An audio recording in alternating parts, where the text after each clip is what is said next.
जय माता दी। प्रिय भक्तों, आप सभी का हमारे चैनल मन की शांति में बहुत बहुत स्वागत है। आज 1 दिसंबर है और मोक्षदा एकादशी का व्रत है। आज आप सब मोक्षदा एकादशी व्रत कथा का श्रवण करेंगे। अर्जुन ने उत्पन्ना एकादशी की उत्पत्ति, महिमा, महात्म्य आदि सुनकर श्री कृष्ण से कहा, हे परम पूजनीय भगवान श्री कृष्ण, हे त्रिलोकीनाथ, आप सभी को सुख व मोक्ष देने वाले हैं। मैं आपको प्रणाम करता हूँ।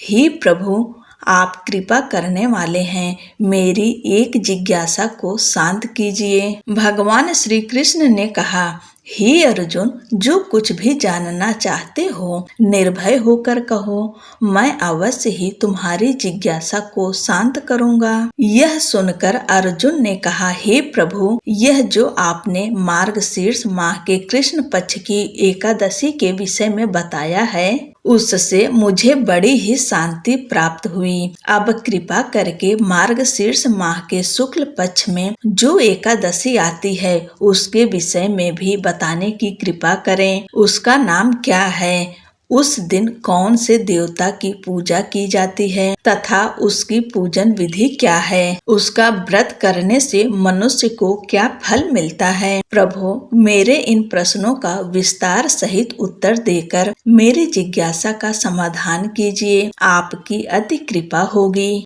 अर्जुन की जिज्ञासा को सुनकर श्री कृष्ण जी बोले, हे अर्जुन, तुमने बहुत ही श्रेष्ठ प्रश्न किया है, इसलिए संसार में तुम्हारा यश होगा। मार्गशीर्ष माह के शुक्ल पक्ष की एकादशी अनेक पापों को नष्ट करने वाली है। संसार में इसे मोक्षदा एकादशी के नाम से जाना जाता है। इस एकादशी के दिन श्री दामोदर भगवान का धूप, दीप, नैवेद्य आदि से भक्ति पूर्वक पूजा करनी चाहिए। हे कुंती पुत्र, इस एकादशी व्रत के पुण्य के प्रभाव से नरक में गए हुए माता पिता पितरादि को भी स्वर्ग की प्राप्ति होती है। इसकी कथा एक पुराण में इस प्रकार है, इसे ध्यान पूर्वक सुनो। वैखानस नाम का एक राजा प्राचीन नगर में राज करता था। उसके राज्य में चारों वेदों के ज्ञाता ब्राह्मण रहते थे। राजा अपनी प्रजा का पुत्रवत पालन किया करता था।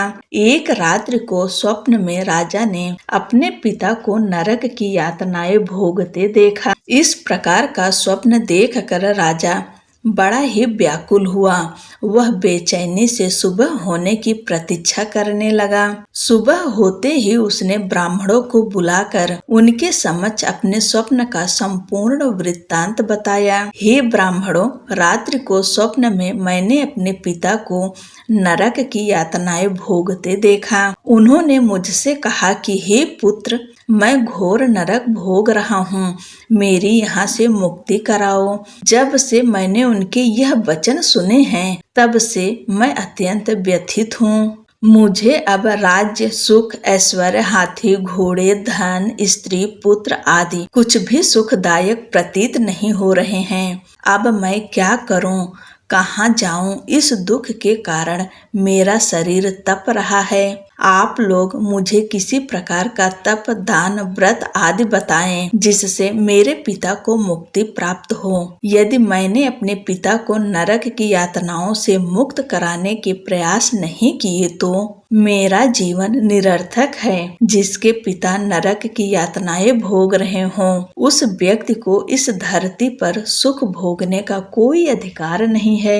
हे ब्राह्मण देवों, मुझे शीघ्र ही इसका कोई उपाय बताने की कृपा करें। राजा के आंतरिक दुख की पीड़ा को सुनकर ब्राह्मणों ने आपस में विचार विमर्श किया। तदुपरांत एक मत होकर बोले, हे राजन, वर्तमान, भूत और भविष्य के ज्ञाता पर्वत नाम के एक मुनि हैं। वे यहाँ से अधिक दूर नहीं हैं।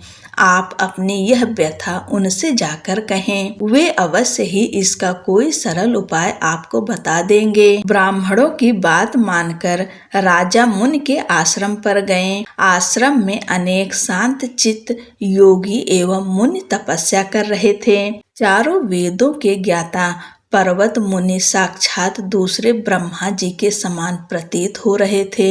राजा ने उन्हें दंडवत प्रणाम किया तथा अपना परिचय दिया। पर्वत मुनि राजा ने कुशल क्षेम पूछी। तब राजा ने बताया, हे मुनिवर, आपकी कृपा से मेरे राज्य में सब कुशल है, किंतु मेरे समक्ष अकस्मात ही एक ऐसी समस्या आ खड़ी हुई जिससे मेरा हृदय बड़ा ही अशांत हो रहा है। तत्पश्चात राजा ने मुनि को व्यथित हृदय से रात्रि के स्वप्न की पूर्ण व्यथा बताई तथा दुखी स्वर में बोला, हे महर्षि, अब आप कृपा कर मेरा मार्गदर्शन करें कि ऐसे में मुझे क्या करना चाहिए, कैसे मैं अपने पिता को नरक की यातना से मुक्ति दिलाऊं। राजा की बात पर्वत मुनि ने गंभीरता पूर्वक सुनी। तदुपरांत नेत्र बंद कर भूत एवं भविष्य पर विचार करने लगे। कुछ देर गंभीरता पूर्वक चिंतन करने के पश्चात उन्होंने कहा, राजन, मैंने अपने योग बल के द्वारा तुम्हारे पिता के सभी कुकर्मों का ज्ञान प्राप्त कर लिया है। उन्होंने पूर्व जन्म में अपनी पत्नियों में भेदभाव किया था। अपनी बड़ी रानी के कहने में आकर उन्होंने अपनी दूसरी पत्नी को ऋतुदान मांगने पर नहीं दिया था। उसी पाप कर्म के फल से तुम्हारा पिता नरक में गया है। यह जानकर वैखानस ने याचना भरे स्वर में कहा, हे ऋषिवर, मेरे पिता के उद्धार का आप कोई उपाय बताने की कृपा करें। किस प्रकार वे इस पाप से मुक्त होंगे। इस पर पर्वत मुनि बोले, हे राजन, मार्गशीर्ष मास के शुक्ल पक्ष में जो एकादशी होती है उसे मोक्षदा एकादशी कहते हैं। यह मोक्ष प्रदान करने वाली है। आप इस मोक्षदा एकादशी का व्रत करें तथा उस व्रत के पुण्य को संकल्प करके अपने पिता को अर्पित कर दें। एकादशी के पुण्य प्रभाव से अवश्य ही आपके पिता की मुक्ति होगी। पर्वत मुनि के वचनों को सुनकर राजा अपने राज्य को लौट आया तथा परिवार सहित मोक्षदा एकादशी का विधि पूर्वक व्रत किया। इस व्रत के पुण्य को राजा ने अपने पिता को अर्पित कर दिया। इस पुण्य के प्रभाव से राजा के पिता को सहज ही मुक्ति प्राप्त हो गई। स्वर्ग को प्रस्थान करते हुए राजा के पिता ने कहा, हे पुत्र, तेरा कल्याण हो। इतना कहकर राजा के पिता ने स्वर्ग को प्रस्थान किया। हे पांडुपुत्र, जो मनुष्य मार्गशीर्ष माह के शुक्ल पक्ष की एकादशी का उपवास करते हैं उनके सभी पाप नष्ट हो जाते हैं तथा अंत में वे स्वर्ग लोक को प्राप्त करते हैं। इस उपवास से उत्तम एवं मोक्ष प्रदान करने वाला कोई भी अन्य व्रत नहीं है। इस कथा के श्रवण व पाठ से अनंत फल प्राप्त होता है। यह उपवास मोक्ष प्रदान करने वाला चिंतामणि के समान है, जिससे उपवास करने वाले की सभी मनोकामनाएं पूर्ण होती है। हे अर्जुन, प्रत्येक मनुष्य की प्रबल इच्छा होती है कि वह मोक्ष को प्राप्त करें। मोक्ष की इच्छा करने वालों के लिए मोक्षदा एकादशी का यह उपवास अति महत्वपूर्ण है। पिता के प्रति पुत्र के दायित्व का इस कथा से श्रेष्ठ दूसरा कोई दृष्टांत नहीं है। अतः भगवान श्री हरि विष्णु के निमित्त यह उपवास पूर्ण निष्ठा व श्रद्धा से करना चाहिए। यह पिता के प्रति भक्ति एवं दूसरों के लिए पुण्य अर्पित करने की श्रेष्ठ और पवित्र कथा है। इसका उपवास केवल उपवास करने वाले मनुष्य का ही नहीं अपितु उसके पितरों का भी कल्याण करता है। अपने किसी सगे सहोदर मित्र बंधु को भी इस उपवास का फल अर्पण करने से उनके भी पापों व क्लेशों का नाश हो जाता है। बोलो लक्ष्मी नारायण की जय। एकादशी माता की जय।